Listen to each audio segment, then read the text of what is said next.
हमारी संस्कृति, हमारे संस्कार सदा रहे हमारे साथ। भारत की पुरातन गाथाएं और महान संतों की वाणी। सब्सक्राइब करें तिलक कथाएं। हो गया सबका खाना। चौका चूल्हा सब साफ कर दिया ना? सब काम मैं अकेली ही करूंगी क्या? घर में और भी तो लोग हैं और सब के सब जिंदा हैं। मरा नहीं है कोई अब तक। अरे तुम बड़ी बहू हो इस घर की। बड़ी बहू हूँ, नौकरानी नहीं हूँ इस घर की। घर के सारे बड़े लोग रसोई घर में काम कर रहे हैं और तुम यहाँ आराम से ऐसे बैठी हो जैसे कहीं की महारानी हो। हर पत्नी अपने पति की महारानी ही होती है, अगर पति पत्नी को महारानी बनाकर रखे तो। पर मैं कोई महाराजा नहीं हूँ, एक आम साधारण इंसान हूँ जो मेहनत से ईमानदारी की कमाई खाता है और अपनी पत्नी से भी यही उम्मीद करता है कि वो ईमानदारी के साथ अपने घर की देखभाल करे। जाओ, जाकर रसोई घर में माँ और काकी का हाथ बटाओ। तबीयत तो ठीक है तुम्हारी? तबीयत कैसे ठीक रहेगी?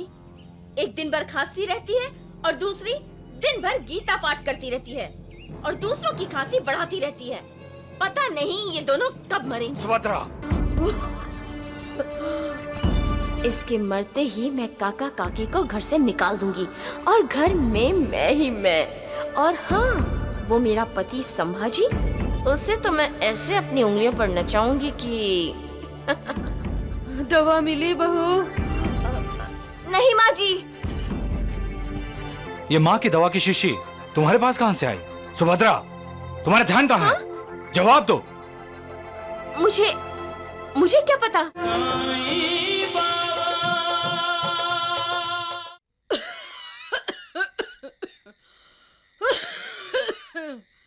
अरे बहू, ओ बहू, बहू, ओ सुभद्रा। क्या है? सबका खाना हो गया? हाँ, हो गया सबका खाना। चौका चूल्हा सब साफ कर दिया ना? सब काम मैं अकेली ही करूंगी क्या? घर में और भी तो लोग हैं और सब के सब जिंदा हैं। मरा नहीं है कोई अब तक। अरे तुम बड़ी बहू हो इस घर की। बड़ी बहू हूँ, नौकरानी नहीं हूँ इस घर की। और ये क्या, दिन रात खो खो करती रहती हो? अरे पल भर के लिए तो अपना मुंह शांत रखो।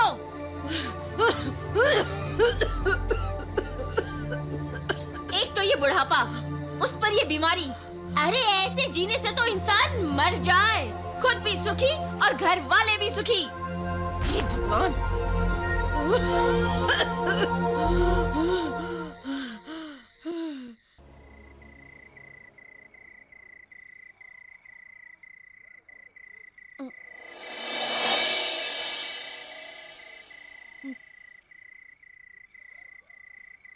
सुभद्रा, तुम इस घर की कोई बड़ी बुजुर्ग नहीं, बहू हो इस घर की। मालूम है? मालूम है। तो तुम्हें यह भी मालूम होना चाहिए कि अगर घर में बहू हो तो उसका क्या कर्तव्य होता है। घर के सारे बड़े लोग रसोई घर में काम कर रहे हैं और तुम यहाँ आराम से ऐसे बैठी हो जैसे कहीं की महारानी हो।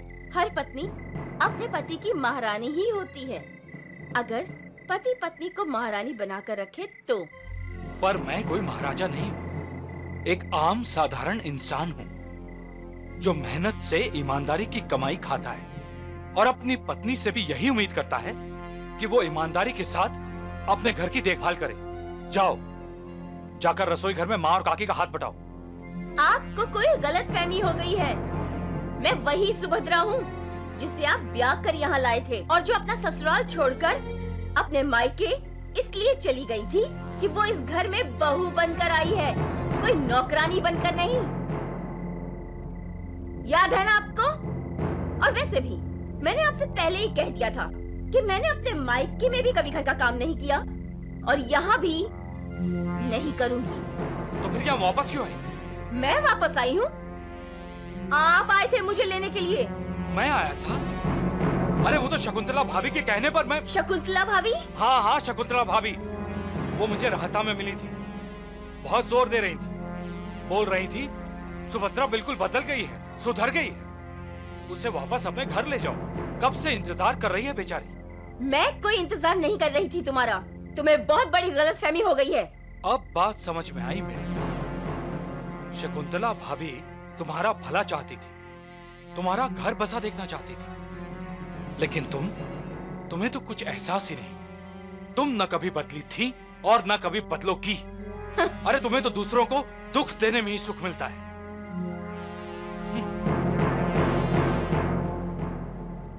कर्मण्ये वाधिका रस्ते माँ फलेषु कदाचन माँ कर्म फल हेतु भूर्मा ते संगोस्तव कर्मणि। तेरा अधिकार केवल कर्म करना है, कर्म के फलों में कभी नहीं। इसलिए तू कर्मों के फल का हेतु मत हो, तथा तेरी कर्म न करने में भी आसक्ति न हो। हाँ। जब कुल का नाश किया तब जो कुल के पुराने धर्म चले आए। सुभद्रा, क्या बात है? तबीयत तो ठीक है तुम्हारी? तबीयत कैसे ठीक रहेगी? एक दिन भर खांसती रहती है और दूसरी दिन भर गीता पाठ करती रहती है और दूसरों की खांसी बढ़ाती रहती है। पता नहीं ये दोनों कब मरेंगे। सुभद्रा, आपके काका काकी हैं, इसलिए आपको कोई फर्क नहीं पड़ता, वो जो चाहे करें। लेकिन मेरी जिंदगी तो नरक बन गई है, मेरा सुख चैन बर्बाद हो गया है। ये काका काकी दूसरा घर क्यों नहीं ले लेते? ये मेरे पिताजी और उनके छोटे भाई मेरे काका जी का घर है। पिताजी अब रहे नहीं और अब काका काकी ही मेरे लिए पूज्य हैं। और जब ये घर उनका है तो वो दूसरे घर क्यों जाए? हाँ, अगर तुम्हें उनके साथ नहीं रहना तो तुम अपने मायके वापस जा सकती हो। मैं क्यों जाऊं? ये घर मेरा है, मैं पत्नी हूँ आपकी। यही तो दुर्भाग्य है मेरा। दुर्भाग्य? तो इस दुर्भाग्य को आप अपने घर क्यों लेकर आए? फिर वही बात, पता नहीं मैंने क्यों शकुंतला भाभी की बातों पर विश्वास कर लिया। मैं तुम्हें यहाँ ले तो आया हूँ, लेकिन तुमने मेरे काका काकी या मेरी माँ को किसी बात से नाराज किया या जरा सा भी दुख दिया ना, तो हाथ पकड़ के घर से बाहर कर दूंगा। समझ में आई बात?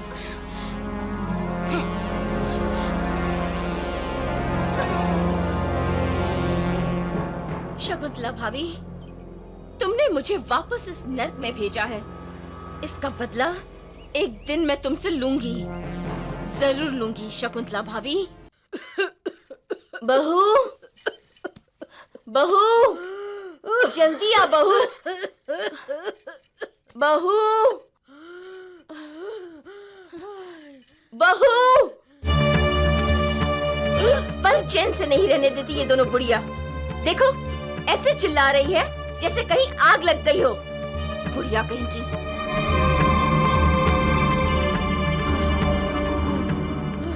क्या है? गला क्यों फाड़ रही हो? गीता पाठ खत्म हो गया क्या, जो मेरे नाम का जाप कर रही हो? बहू, अपनी सासू माँ को देख, इसकी हालत मुझे ठीक नहीं लगती। बहू,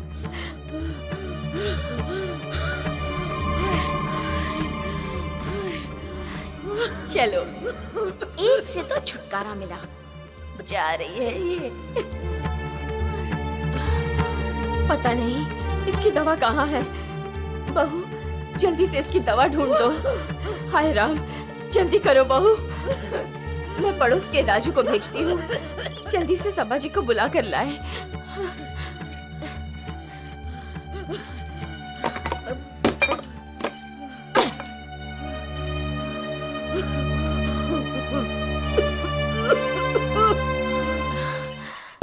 दवा इसे पिलाई तो ये बुढ़िया बच जाएगी, और ना पिलाई तो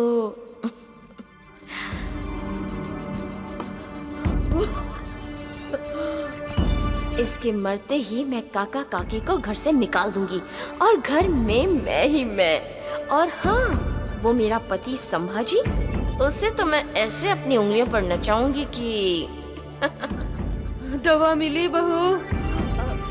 नहीं माँ जी।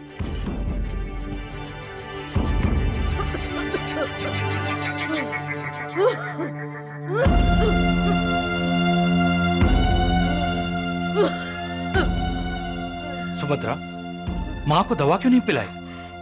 दवा की शीशी ही नहीं मिली।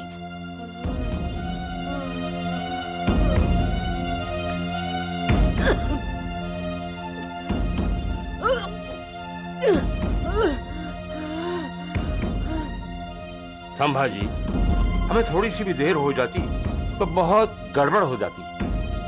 अब तुम्हारी माँ ठीक है।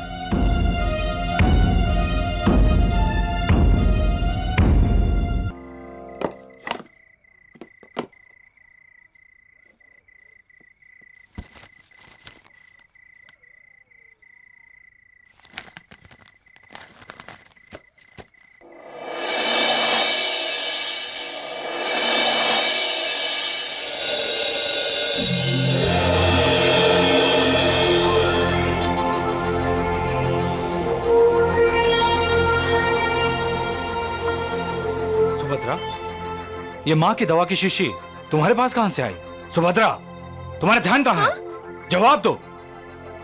मुझे क्या पता? मुझे क्या पता? उस दिन तो तुमने कहा था दवा की शीशी मिली ही नहीं। माँ वहां तड़प रही थी और तुम खड़ी तमाशा देख रही थी। तो मैं क्या करती? क्या करती? तुम्हें मालूम था कि दवा की शीशी कहां रखी है, फिर भी तुमने माँ को दवा नहीं दी, क्यों? क्या तुम ये चाहती थी कि माँ को दवा ना मिले? नहीं, बिल्कुल नहीं, ये झूठ है। तुम उसकी जान लेना चाहती थी, मार डालना चाहती थी मेरी माँ को?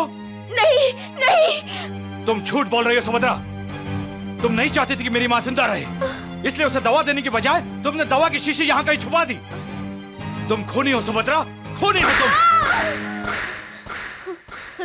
कोंडा जी बेटा, मुझे सुभद्रा ने पुकारा। क्या क्या कह रही हूँ माँ? हाँ बेटा, मेरा मन कह रहा है मेरी बेटी जरूर कोई तकलीफ में है। क्यों भला? सुभद्रा क्यों तकलीफ में होगी? कभी नहीं, वो तो दूसरों को तकलीफ देने के लिए पैदा हुई है। चुप बैठ, सुभद्रा तेरी बहन है। इसीलिए तो चुप बैठा हूँ। आज देवर जी के तेवर कुछ अलग ही लग रहे हैं माँ जी। ये जो सामने खड़ी है, पत्नी के सामने हर पति शेर बनता है बहू। कोंडा जी, हाँ माँ। इसे पूछ तो सही, खेती छोड़कर यहाँ क्यों आया है? देवर जी को देवरानी जी से कुछ काम होगा माँ जी।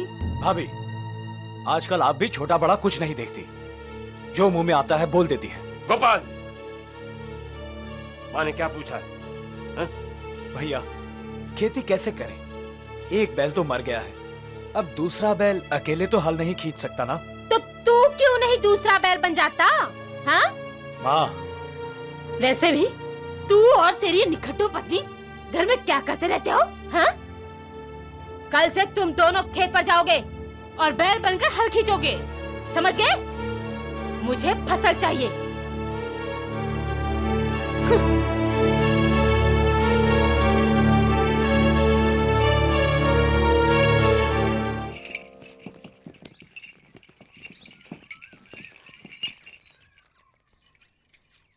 ननन जी, माँ जी, माँ जी देखिए, ननन जी आई हैं।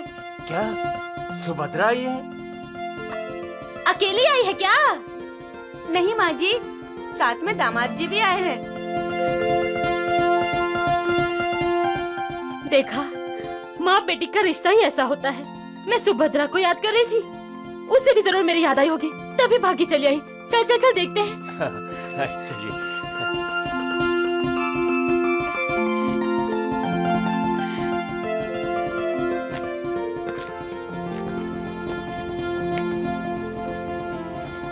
आओ आओ दामाद जी, स्वागत है। आओ बैठो। शकुंतला जी। मैं यहाँ बैठने नहीं आया हूँ माँ जी, मैं आपकी बेटी को छोड़ने आया हूँ। हाँ हाँ, लेकिन कुछ देर तो रुकोगे, खाना वाना खा के? नहीं कोंडा जी, मैं आपकी बहन को हमेशा के लिए यहाँ छोड़ने आया हूँ।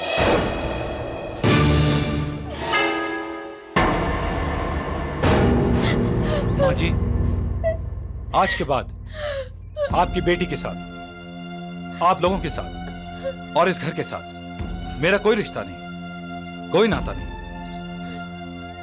मैंने सारे रिश्ते नाते तोड़ दिए हैं।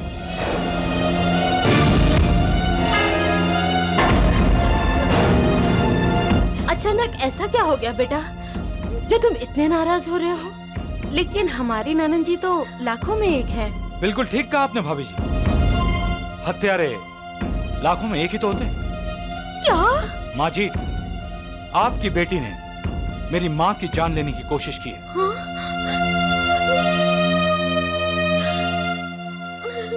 संभाजी, आपको जरूर कोई गलतफहमी हुई है। जी हाँ, गलतफहमी हुई थी जब शकुंतला भाभी ने मुझसे विनती की थी कि सुभद्रा अब सुधर गई, बदल गई है, इसे वापस अपने घर ले जाओ। मैंने इन पर विश्वास किया। वही मेरी गलतफहमी थी और वही मेरी गलती भी।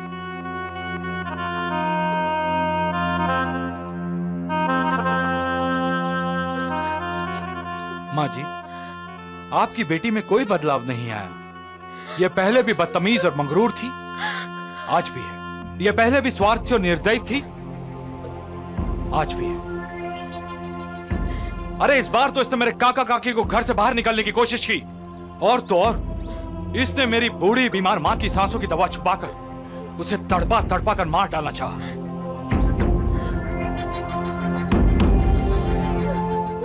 कसम से कहता हूं, अगर ये मेरी पत्नी नहीं होती ना, तो मैं इसे पुलिस के हवाले कर देता। चलता हूं। राम राम। अरे सुनिए, रुकिए तो, मैं सुभद्रा को समझाने की कोशिश करता हूँ। शांत होकर सुनिए, इतनी जल्दी में तो। माफ कीजिए।